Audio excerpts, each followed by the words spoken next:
اب ہمیں رمضان میں کیا کیا کرنا ہے کہ ہمارا رمضان اچھا ہو اور قبول ہو جائے اور قیامت کے دن ہم اللہ کے سامنے پیش کر سکیں۔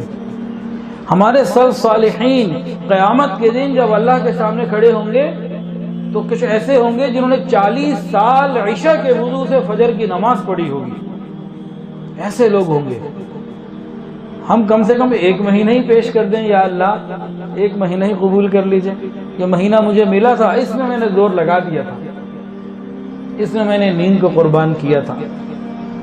تو نمبر 1 سب سے پہلا کام ہم کیا کریں؟ ہم اپنے روزوں کی حفاظت کریں۔ سب سے پہلا کام کیا کریں؟ ہم اپنے روزوں کی حفاظت کریں۔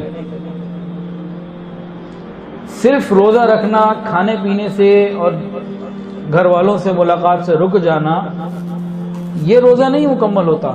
روزے کی حقیقی روح جو ہے اس کو ہم اپنے ہاتھ سے نہ جانے دیں، ہم روزے کی مکمل حفاظت کریں۔ ہمارے جسم کے کسی عضو سے گناہ نہ ہو، ہماری آنکھ بھی روزے دار ہو، ہمارے کان بھی روزے دار ہو، ہماری زبان بھی روزے دار ہو، ہمارے ہاتھ بھی روزے دار ہو، ہماری دماغ کی سوچ بھی روزے دار ہو، پھر روزے کا مزہ آئے گا۔ ہم نے اپنے روزے کی حفاظت کرنی ہے کہ اللہ کے ہاں ایسے پہنچے کہ بس میری مغفرت ہو جائے۔ افطاری کے وقت جب میں دعاؤں کے لیے ہاتھ بڑھاؤں، اللہ خوش ہو کے مزدوری دیں۔ جب مزدور اچھی مزدوری کرتا ہے تو مالک خوش ہو کے بھی کچھ پیسے دے دیتا ہے۔ تو روزے کی حفاظت کرنی ہے۔ حدیث کے اندر آتا ہے کہ روزہ ڈھال ہے، جب تک کہ انسان اس کو پھاڑ نہ ڈالے۔ ڈھال سے کیا مطلب؟ یہ گناہوں کے لیے ڈھال ہے، جہنم کے عذاب کے لیے ڈھال ہے، قبر کے عذاب سے ڈھال ہے، اللہ تعالیٰ کی ناراضگی سے ڈھال ہے، وہ یہ شیطانی نفسانی شیطانی جو وساوس آتے ہیں ان سے یہ ڈھال ہے، دنیا کی پریشانیاں غم اور مصائب ان سے یہ ڈھال ہے۔ تو روزہ تو ڈھال ہے، لیکن کب تک؟ جب تک انسان اپنی ڈھال کو خود ہی پھاڑ نہ ڈالے۔ ہم روزے کی ڈھال کو پھاڑے نہیں۔ تو پوچھا گیا کہ پھاڑنے سے کیا مطلب ہے؟ کون اپنے روزے کو کیسے پھاڑ لے گا؟ اس ڈھال کو کیسے ختم کرے گا؟ فرمایا غیبت سے اور جھوٹ سے۔ روزہ تو رکھا ہوا ہے لیکن جھوٹ بھی چل رہا ہے، روزہ تو رکھا ہوا ہے غیبت بھی چل رہی ہے، روزہ تو رکھا ہوا ہے دکاندار ہیں اور مبالغہ آرائی میں جھوٹ بھی جا رہا ہے، قسمیں بھی جا رہی ہیں، ملاوٹ بھی ہو رہی ہے۔ روزے سے تو ہیں لیکن کوئی چیز چھوڑی نہیں جو گناہ کی ہے۔ تو روزے کو خود ہی پھاڑ ڈالا، اپنی ڈھال کو خود ہی خراب کر دیا۔ اب اس بات کو ذرا دل کے کانوں سے سنیے۔ نبی علیہ السلام نے فرمایا کتنے روزے دار ایسے ہیں جن کو روزے سے سوائے بھوک اور پیاس کے کچھ نہیں ملتا۔ صبح سحری کی اور روزہ رکھا، شام تک بھوکے پیاسے رہے اور حاصل بھی کچھ نہ کیا۔ یہ وہ مزدور ہے جس نے محنت کی اجرت نہیں پائی۔ وہ کیوں؟ بازار نکلے، نامحرم کو بھی دیکھا، لوگوں پہ بہتان بھی لگائے، زبان کا بھی غلط استعمال کیا، اور آج اور کچھ نہیں تو یہ رمضان میں جو رمضان فیسٹیول اور سوشل میڈیا، یہی بہت کافی ہے۔ باقاعدہ کمپنیز پیکیجز دیتی ہیں، 5-10 روپے میں ہمارے روزے کو خرید لیتی ہیں۔ کیا؟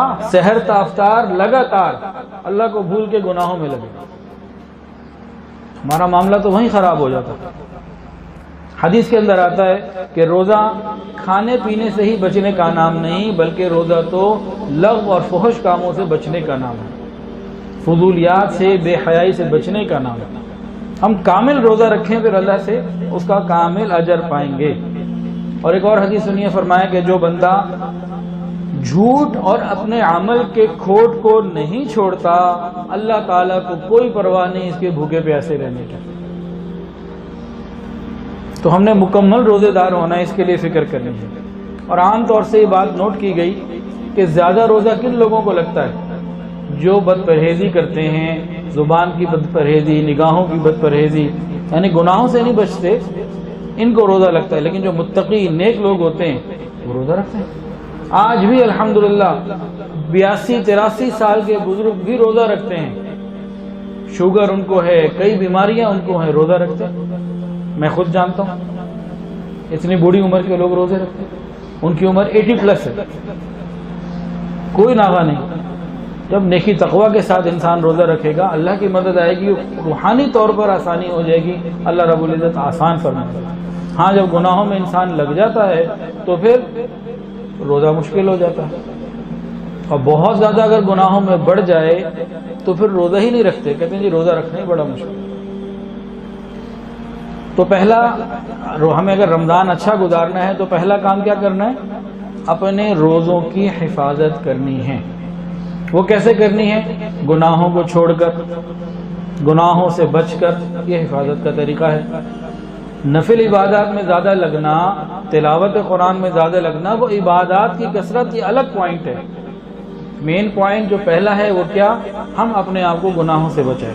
بھئی تاجر آدمی کیا سوچتا ہے؟ یہ سوچتا ہے نا کہ بھئی جو میں کاروبار کروں اس میں نقصان نہ ہو، نفع چاہے تھوڑا ہو جائے، نفع چاہے تھوڑا ہو لیکن نقصان نہ ہو، تو اس کا مطلب ہے ٹھیک ہے، لیکن اگر لاس ہو رہا ہو تو پھر تو بہت خرابی کی بات ہے۔